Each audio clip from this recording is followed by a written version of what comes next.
In today's session, we looked at technical expertise, mainly looking at human paradigms, which I hadn't actually heard of until today, which is basically a person's belief system and set of beliefs that they have had instilled in them from a very young age, often between the ages of baby, so 0 to 4 or 5, and how the child's subconscious, is actually drinking in all the information that is around them in their environment and forming those types of opinions based on that. So that was actually quite thought-provoking to me. I have a young son, so I'm every day actively trying to ensure that his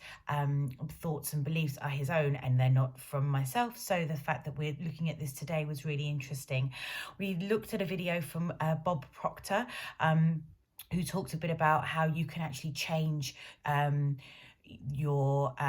paradigms yourself by using repetition, and how you can change your whole outlook on life, and how one can change their thoughts and opinions they thought they had from instilled from a young age, and change those in adulthood, which was really fascinating to me and thought-provoking. We looked at the theorist Colby as well, and his experimental learning cycle, and how sort of lesson plans have a cycle and a certain type of formula. We also talked about pedagogy and andragogy, and how the two different types of learning styles, depending on the person that you are teaching, whether they're a young person, a school-age person, or an adult, and the different learning styles that would work for those people. Looking at the passive learning methods, which are that are content-centric for children, and then for adults it was more relating to what their life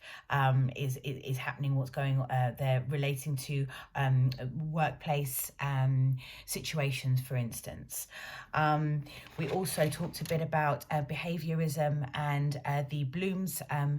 taxonomy, which I found incredibly interesting, and looking at the different levels of learning, and from quite complex down to basic.